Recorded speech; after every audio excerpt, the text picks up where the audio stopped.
everybody, it's Nick Leighton. And I'm Leah Bonnema. And we had so many great questions from you all in the wilderness Ow! that we have a bonus episode. So here we go. Our first question is, quote, our in-laws were hosting a small dinner for us and a few relatives. We let them know beforehand that if they needed us to grab anything from the store before we came over, we'd be happy to. A few hours later, they sent us the whole shopping list for the entire dinner. We quietly obliged, brought it over, and they started cooking, but they never reimbursed us. While I don't mind running errands for someone, it's like they were spending our money without asking. Is this rude, even when it's family? How would you respond to a situation like this? Oh, dear. Right? I read this and I was like, oh, dear. There was a lot of head wiping, like a lot of forehead sort of. Yeah. Essentially what happened is what the question should have been and was, hey, can you buy all this stuff and we'll make dinner for you? That's what that is. That's not a, hey, do you want to come over? Yeah. I mean, my first thought was, what was their plan had you not offered to stop at the store? Were they going to go grocery shopping? Like, how was this evening going to unfold? I also thought about that. I literally don't get it. Right? This is one of the ones where you wish you could interview the other party to be like, hey, yeah, what was going to happen if they didn't bring over all the groceries? So a couple thoughts, and we'll go through them in no particular order. One is offering like this, it is a thing that we say. Oh, do you want me to pick up anything? And very often we don't mean it. It's just sort of like a thing that we say to be polite. But I think some people do take it literally, which is what happened here. And so I think if you aren't really interested in doing it, or you think you might be taken advantage of, yeah, don't offer. This is what happens if you offer to do something. No. They might actually take you up on it. I don't think people would guess that. I always offer, and I mean it. And I assume people are like ice, maybe a beverage, something they missed. Yeah, as soon as I said that, I was like, oh no, this is bonkers. This is bonkers. No, this is a bonkers thing. It's a bonkers thing to offer, and then like, oh, please do all the shopping. Please do every item for the entire meal. How could you have guessed that? And actually, can you do some back to school supply shopping for me too? I need some binders and pencils. What's going on? Yeah. And I think, yes, it's rude, even when it's family. It's rude when it's anybody. Oh, yeah. Yes. Let's answer that question. Yeah. Oh, no, this is rude. Because it's family, I think there's no way really to address it except for to not ever do it again. Yes. I think we definitely don't want to put ourselves in this situation ever again, knowing that these are the sort of people that will do this. So this is the last time this happens. Also, when you offer, this is not you, our letter writer, it's anybody. If you offer to host a, quote, small dinner for people, you're hosting. Right. You're not then sending the people the grocery list and being like, oh, can you get this? Yeah, because then you're just like the catering hall, but not the caterer. Yeah, you're not actually hosting that event at all. Right. You're just having it in your home. It's a potluck for one. Yeah. No, there's actually not a term for this because it doesn't exist. I think that's the perfect way to say it, because when I read it, I was like, we don't have the words for a thing like that. Yeah, this is not a thing where it's sort of like you do everything and come to my house, but we say that I'm hosting somehow. Yeah, no. I also think it's particularly, and I brought this up before, when it's your in-laws, there's really no way to address it. It's not, you're one step away from that. Yes. The only idea I had when you get this text message with a shopping list attachment is to pretend it was a joke. Like, oh, that's funny. We'll pick up some brownies. See you soon. Like, that would be the only option, maybe. And you'd really have to stick the landing. I can't imagine saying that to relatives. Yeah, no, I don't know if it's feasible. I was just trying to brainstorm something. But yeah, I think you just have to suck it up and you do the shopping. And that's the end of that. But I would love to know what would have happened if they hadn't texted and been like, hey, do you need anything? What were they going to cook? Yeah, I think they'd probably order in, I guess, which I guess they would ask you to pay for. So odd. Now, in general, though, Miss Manners actually says that you can show up empty-handed. The key for these situations is to reciprocate. So it is okay to not bring anything at all and to not offer to bring something and just to reciprocate the invitation. Or you can bring something, not show up empty-handed, but you just pick what that is. It's a jam from a local farmer's market. It's coffee from the roastery. It's like whatever else you want to bring. And you could just decide that without asking your host what that is. I mean, it would be hard for me not to ask people if they needed anything. It's just such a knee-jerk reaction. Oh, that's like your default setting when you're invited over? Well, if it's like a evening and you know what I mean? I think, oh, maybe they're overwhelmed and they need, a lot of times people forget to grab that one last thing, and they're mid-cooking, which obviously these people were not mid-cooking. And they're like, oh, I totally forgot the celery. Could you please grab the celery? Oh, then this comes to mind then. We would wait until we are en route to the venue to make our offer. So we're 20 minutes away. Oh, there's a supermarket that's right there. Do you want us to pop in to grab something? Surely the rest of the meal is together, but if you did forget the creme fraiche, we're available to grab it for you if you need it. That might be a way out of this. I mean, in the future. Because in this letter, they indicated that several hours passed between them offering to stop by the store and getting the shopping list. So quite a lot of time had passed. And so I think the offer to bring something was too early. Well, not too early. I don't think we should blame our letter writer because honestly, how could you be prepared for this? No, that's true. But this would be a way to still offer to bring things in the future, but not get stuck with the whole list. Yes. If you decide you're going to risk it again. I might risk it again. Maybe. Well, because if it's like you and you are inclined to do this, this is your default setting. But I mean, it's only going to happen with the in-laws. No other group of people are going to be like, can you buy everything? Yeah. It's just not, it's unheard of. Well, it's heard of because we just heard it. Now it's heard of. You know what? We should almost have a section called Now It's Heard Of. Now we know it's a thing in the world. And things that we've never heard of. And we bring it up. So our next question is, quote, I live in an area bordered by a massive body of water. Those waterfront homes are very expensive, so I bought the house across the street, where I still have a beautiful lake view at a fraction of the price without the erosion issue. My neighbors across the street bought a massive sailboat and parked it on the side of their house, blocking a part of my view. They've only used the boat once, and now they're going to be going to one of their other homes for the winter, leaving the monster for us to look at all winter long. I don't know them well enough to ask them to put the boat in storage, and I don't want to cause issues with these neighbors. But I looked up the city rules, and they actually can't have the boat in their yard. Do I report them to the city? I don't want them to know it's me, and who else would have reported them to the city? Should I grin and bear it? I can't bring myself to talk to them. Help, please. When I read this, I read, help, Nick, please. You don't have anything to add here? No, I got the sweats. Well, my first question is, why are we being coy about this body of water? What do you think it is? Lake Baikal, Lake Cuomo, Lake Titicaca? I think they don't want us to come over. They know that we'll just go to that lake and walk around in a circle until we find a sailboat blocking a house view. And then we'll be like, it's them. And then invite ourselves in. That's the one.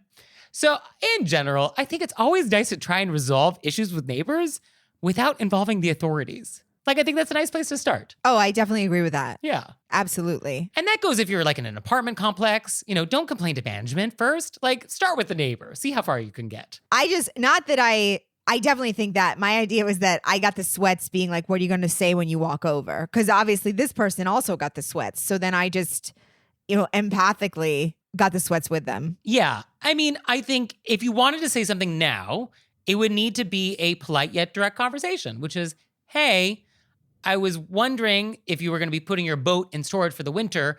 As you know, the city rules are XYZ, but more importantly, we would love to enjoy the lake view while you're away for the winter. How do you feel about them writing that in a letter and putting it on the door? I think a letter is okay. And I feel like that might feel less confrontational and easier to do if you have trouble sort of with an in-person conversation and aren't sure how they're going to react. I felt like a letter was okay. But, I mean, what are your choices? You can either say something or not say something. If you don't want to say something, then you can either report them to the city or you can do nothing and live with it. So it's like, what do you want to have happen here? And I feel like reporting them to the city is escalating it before having the conversation. It just feels like if you're worried about reporting them to the city and them knowing it was you that did it and then them not liking you because of it, well, that's a possibility. But if you're worried that they're not going to like you if you talk to them as well, then that's also a possibility. So if you're worried they're not going to like you either way, then at least start with talking to them first, because there's a possibility that they may like you and then it's fine. But either way, you do have two outcomes where they may not like you, but one has a better chance of them liking you. It's also a total possibility that they don't know that it's not legal and you're saving them a ticket. That's possible. Yes. I mean, I think you'd have to be very nice about introducing that topic. I thought the way you suggested sounded nice. Yeah, I think that definitely could be one way to go. I think for me, one phrase that pops out in this letter is, I can't bring myself to talk to them. And I get that. I think you probably get that more. And I think though, that being adult does require us to do things that we don't want to do. And I'm sorry, but that's the way it is. Being an adult is just doing things that we don't want to do, doing hard things, doing uncomfortable things. And this is one of those things. Sorry, not sorry.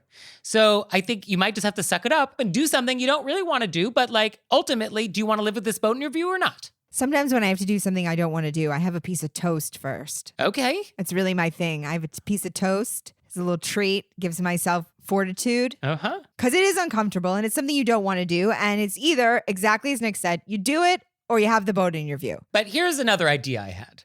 We do need better relationship with these people so that having conversations with our neighbors is not uncomfortable, because there could be other neighbory issues that happen in the future. And we want to be able to talk to our neighbors and have a cordial relationship with them. So I think... I know where this is going and I think it's a great idea. Okay. So this winter, I think we suck it up. We deal with the boat. We see if they put it in dry dock or not. We see if the city just finds the boat anyway, because like it's a big boat. If somebody from the city's driving around, they're going to see a boat and they can just ticket them without you having to get involved. But I think then next spring when they're back, I think we want to make an effort to get to know them and become cordial with them, maybe even friendly, maybe even go out on the boat. And then when we roll around to next fall, when it's time to put the boat away again, then you'll know them. And you can have a much more warm conversation about like, hey, would you please put your boat in storage this winter so that I don't have to look at it? And I think that'll be much easier a year from now. I love it. Is that what you thought I was going to say? Well, I assumed it was going to be about developing a relationship with them, maybe bringing them over a fruit basket, welcome to the neighborhood, we're across the street. And that way then it would become easier to, but I didn't think of it until you started talking. Because also, if you're in a lake community, you need friends with boats. That's like very important. So I think even for purely selfish interests, you need to be friends with these people and you need to get them to like you so you can get on their boat. Nick's saying that. And then also earlier, I think as Nick said, if you're worried that they're not going to like you and you really need the boat out of the way, then they're just not going to like you and you have to have the conversation. Right. And, you know, we live in a world in which not everyone's going to like you. And you have to be in a good place with that. Which is devastating. I mean, it's devastating, but it's true. But yeah, I'm not setting that rule. I'm just explaining how the world is. Brutal. And so if these people don't want to like you, then okay, that's just what it is. So they're going to not like you, and you can either not be liked and have a boat in your view, or not be liked and not have a boat in your view. So you're not going to be liked either way, but the question for you is, do you want a boat in your view or not? And it might not be a big deal. They might not have known. Yeah. And they're like, oh, thank you for telling us. Right. Or you move in, as Nick said, slowly in the spring with a friendship plan. Yeah, I think a basket of baked goods and some Harry and David pears, that's going to get you pretty far. And now it's time for an intermezzo. Intermezzo. So we just want to remind you that you can support our show on Patreon. So go to our website, click on monthly membership, and see if that's something you'd like to do. And this week, as you gather with friends and family, please tell them about our show. Because the more people that listen to our show, the more polite everyone's going to be. And the more polite everyone is, the more likely we are to achieving world peace. And we want everybody to have world peace. And a happy Thanksgiving. Yes, happy Thanksgiving. So our next question is, quote, what is the most polite way to handle thanking people for sending condolence cards many months ago that were never acknowledged? Should someone send thank you notes in the mail? For context, the loss happened 6 months ago. Most importantly, I'm very sorry for your loss. And I think that with losing people who send condolence cards know that the recipient is not in a good place. Right. Yeah, that's a good point. And etiquette in general gives a lot of leeway when it comes to people mourning. So I wouldn't worry about like not acknowledging these cards. I think that's fine. But I do think it is still nice to acknowledge that people did do nice things for you. So I think you could send a handwritten note. That's always nice. No issues there. You could also send a text. You could send an email, a phone call. Like you could check in other ways and just be like, thank you so much for your thoughtfulness last, 6 months ago. It was a difficult time. I really appreciated receiving your note. And I think that's it. And that's fine. That's great. Yeah. My new thing is voice texts. Oh, okay. I don't have time to text. And sometimes you don't want to call, especially I think when you're in an emotional place, you don't necessarily want to talk to somebody, but you want to leave a message for them because it's like has more feeling in it than a text. I think sending a text is fine. But I think another option is sending a voice text where you say, thank you so much. And I got it and it meant a lot to me. And you send the voice text. That's a good point. Yeah, because I guess you miss some of the nuance and sincerity in the text format where you'll get that in the voice. But I think text, obviously, I'm a texter. I think text is totally fine. Yeah. So send some acknowledgement of some sort in some medium and do it sooner than later when you're ready. Not before you're ready, but when you're ready, I think then do it, and I think that'll be nice. Yeah. Okay. So our next question is, quote, how much do I tip my garbage men for the holidays? And how do I tip them? They come twice a week, once for garbage and once for recyclables, and come very early in the morning and not always at the same time. There's a crew of about 5 or so on the truck, and in the past, I've left an envelope with a holiday card and cash taped under the lid of the trash can, but I don't think that's the best way to do it. What do you suggest? I guess the question is, are you home? Is that the question for you? I guess, well, I didn't know that. What's your question? Well, to me, I think there's 2 questions. One is, how much should you tip a garbage person? And then the second is, how do you actually get the tip in their hands, given that they're doing what they're doing at a time when you're not around? Well, that was my question. Are you always not around? Yes. Presumably, you're not up at 5 a.m. Because I think the easiest thing to be would be to walk out with a card with a cash in and say, this is for everybody. Sure. Yes. I think if you wanted to get up early or happen to be up early anyway. Okay. But then we're skipping over how much do I tip garbage men? Well, so for that, I mean, this just depends on where you are and what's conventional in your area. I mean, if you go to the etiquette gurus, the range you're going to hear is like $10 to $25 per person.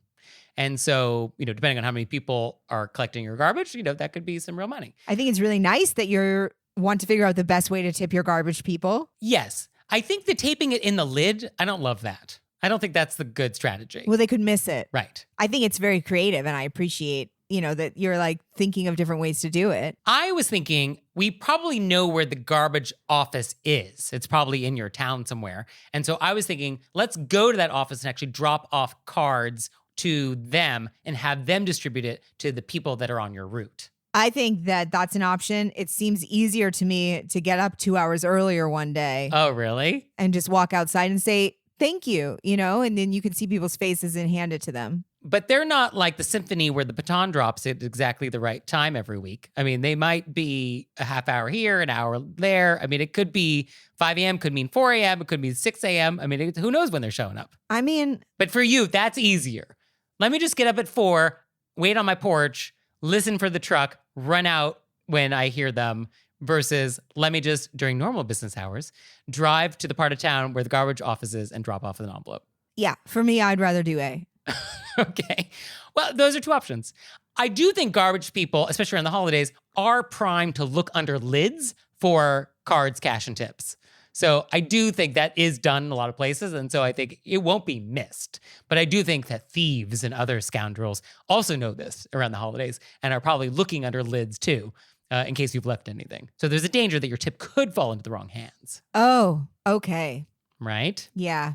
Yeah, you don't want to think the worst of humanity, but... I was more worried about the danger that they wouldn't see it. But you're right. People could go through looking at garbage cans. So sad. It happens. Yeah, the world we live in. So our next question is, quote, our wedding is this weekend, and I have an etiquette question. Our officiant had a custom suit made. We asked that no bright colors or florals would be worn by the guests at our ceremony, and that was mostly because my dress is colorful and does have flowers on it.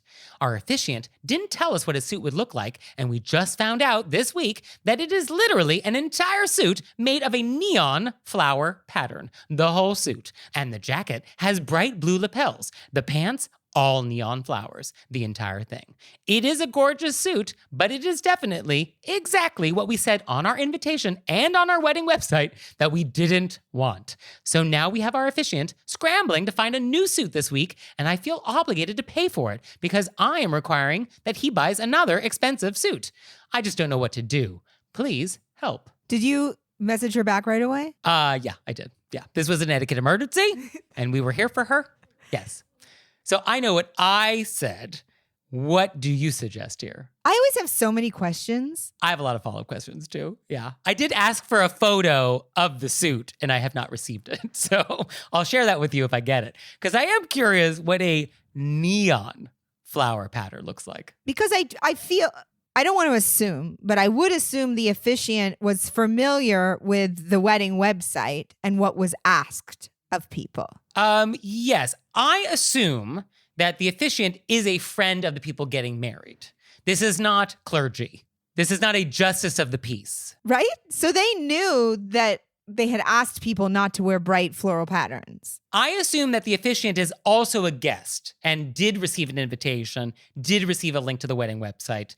Correct. So we're assuming that. And then on top of that, I feel like it's a weird part of my brain that processes the idea that the wedding officiant would be like, I want to have the loudest outfit out of the wedding party. Yes, even if there was no dress code listed on the invitation or the wedding website, it is a bold move to be the officiant at this event wearing this without reviewing it with the people getting married and being like, hey, it's what I was thinking. Like, cool, not cool? Like, what are you thinking? And just to show up with this. Yeah, it should have been reviewed because normally the focus is supposed to be on the people getting married. Yeah, normally. Unless I've been going about weddings all wrong, I feel like they're who is supposed to have the most attention. Yes, the officiant should not be pulling focus. And can you imagine what all the wedding photos are going to look like?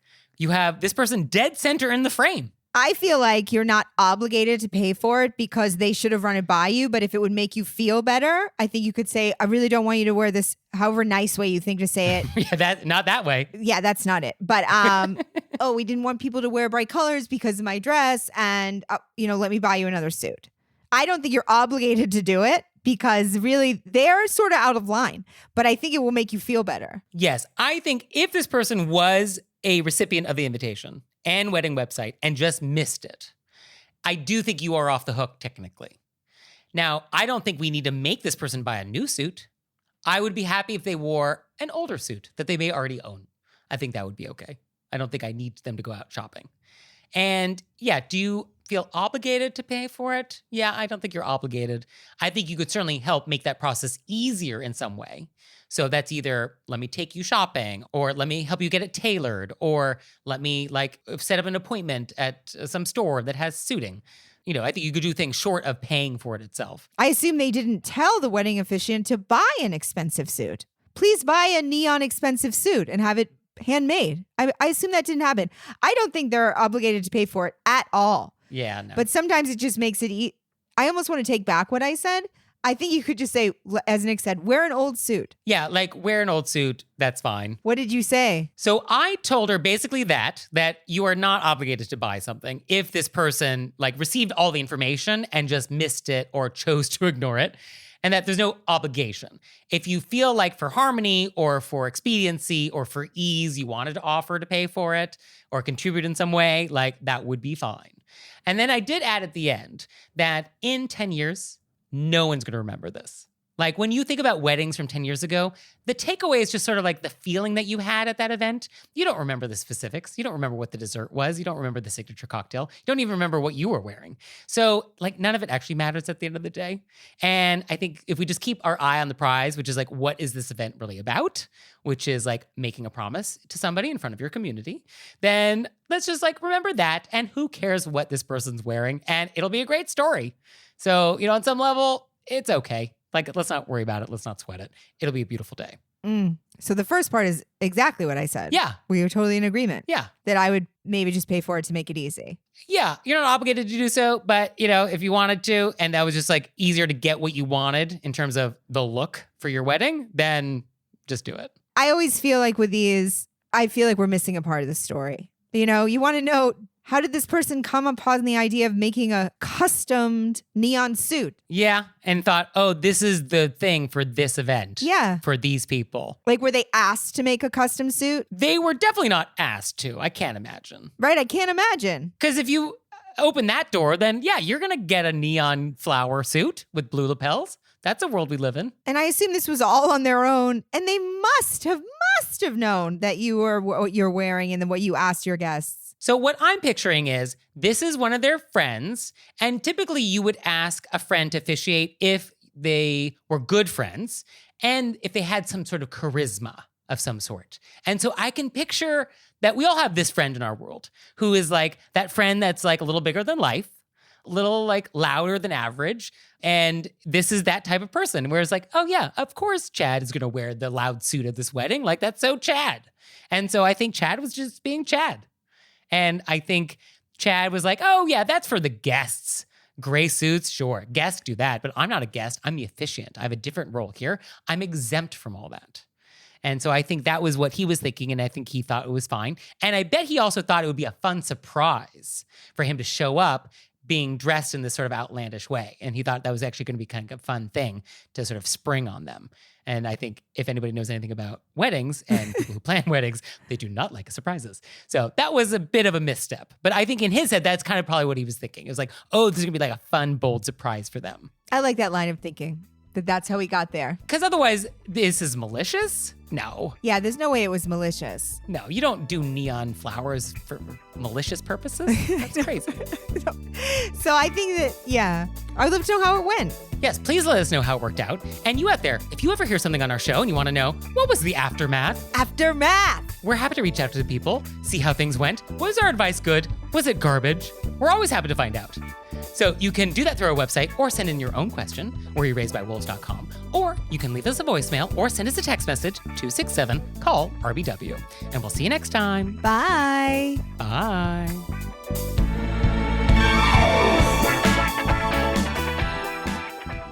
Oh, Leah, one more thing. What? Have you signed up for Patreon yet? I have. Me too. You out there, have you signed up for Patreon yet? No? Well, go to our website, wereyouRaisedByWolves.com, click on monthly membership, check it out, because we would really appreciate it if you'd support our show. We love your support. We would. So please do that, and we'll see you next time. Bye. Bye.